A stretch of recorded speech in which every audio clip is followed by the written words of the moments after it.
just look at me like we're having a conversation. Can I Okay. get you for the record to please say and spell your first and last name? Tell me your position. Sure. Jimmy Ayers, Jimmyayers, Sheriff of Amherst County. Okay.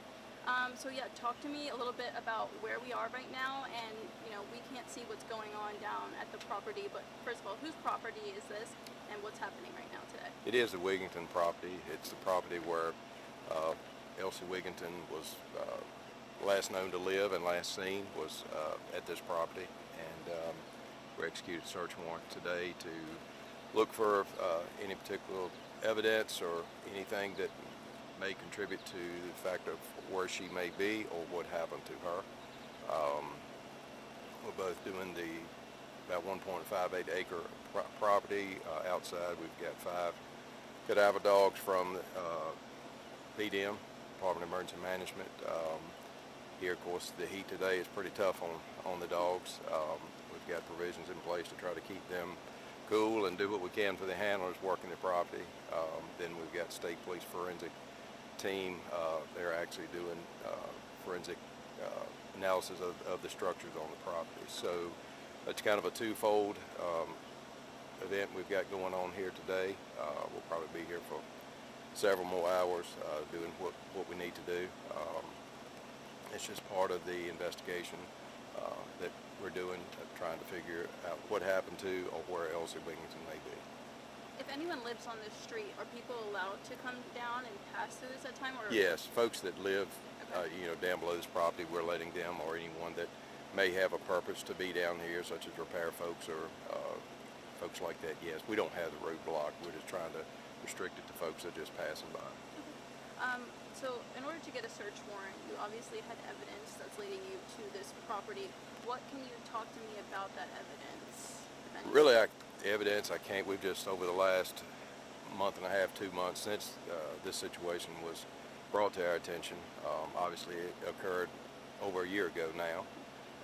It's made it quite difficult because you have to back up 12 months to figure the patterns of life on the individuals, pattern of life on that victim, associates, family, friends, and it's quite difficult to do that when you're having to back up and think what we did, for me anyway, last week is difficult sometimes, but that's made it somewhat challenging. But we've been doing some pretty intense interviews over the last month and a half that have given us indicators that we needed to get on this property, and hopefully today and the expertise that we have here working with us today will uncover some things that may give us some additional direction. And from the evidence that you have gathered, I don't know if you feel comfortable saying this, but at this point, are you guys looking for someone who's alive and well, or are you looking for a body? Well, we've worked with state police analysts, and we have tried to see if there is anything that we could find that would attribute to her well-being. In other words, her existence. We have, to this point, not been able to find anything. Is there still a ray of hope there that she is okay? Absolutely. Until you are definitive and can say something has happened to her and she is not with us any longer, there's always that ray of hope. And I have that as well, but all indicators right now is otherwise. And I believe that there were people living on those properties, so during this search, are those people relocated?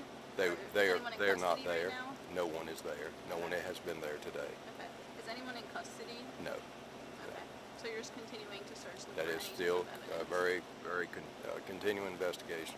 Okay. Yes. Can you talk to me about how big her property is? I'm sorry. 1.58 acres. Okay. And tell me all the agencies here.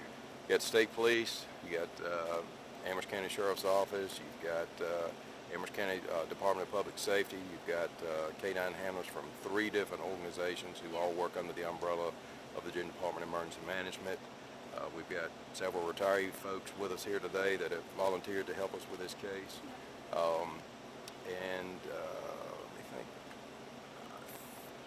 And then we got support staff, my support staff at the office that are helping us getting, today to keep water and drinks and keep folks hydrated is a challenge today too, as well as the animals. We have to look out for them. So, but it's just been a combined effort. The state police, our agency, everyone that I've reached out, the U.S. Marshals has helped us get some documentation that we've needed. So it's just been a array of resources that we have contacted with to try to pull together what we need to make happen what we need to happen.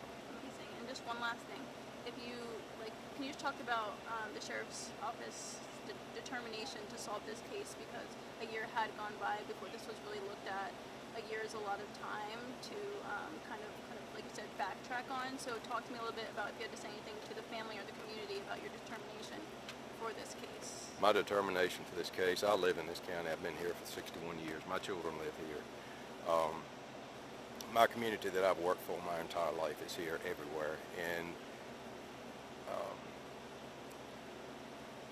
I am determined to bring this case to closure, and there are some others that I will be determined to the best of my ability to bring closures to.